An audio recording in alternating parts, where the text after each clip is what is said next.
Bapak Ibu Jemaat sekalian, selamat datang kembali di acara 3 Minute with God bersama Gibi Gra Family.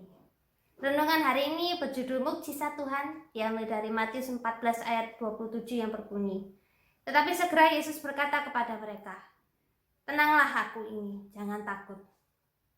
Berada dalam situasi yang penuh dengan tekanan tentu bukanlah hal yang mudah.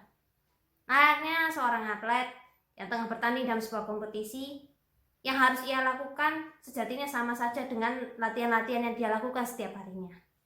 Mulai dari target yang sama, cara yang sama, alat dan bahkan teknik yang sama. Hanya saja, kini ada ribuan mata tertuju padanya, entah untuk memuja atau menghujatnya.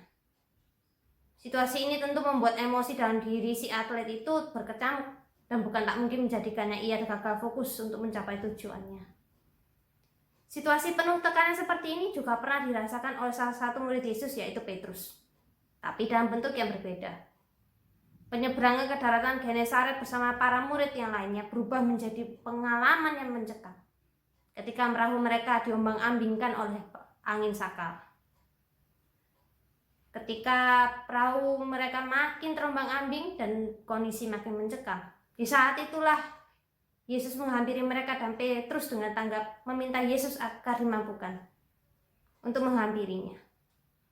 Yesus pun menyanggupi dan menyuruh Petrus berjalan ke arahnya. Meski demikian, Matius mencatat bahwa tiupan angin mengusik Petrus sehingga membuatnya ia ketakutan hampir tenggelam. Dan untungnya Tuhan Yesus pun menolongnya. Bagian ini menunjukkan bahwa untuk datang pada Yesus dalam pergumulan berat yang kita hadapi bukanlah perkara yang mudah.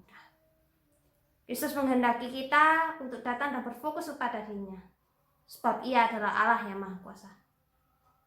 Ia bukan hanya Allah yang mampu memberi makan 5.000 orang, tetapi Ia Allah yang menguasai seluruh alam semesta ini.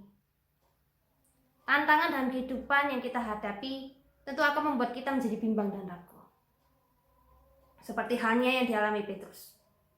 Meski demikian, Ia juga Allah yang penuh kasih karunia dan tetap akan mengulurkan tangannya ketika kita gagal.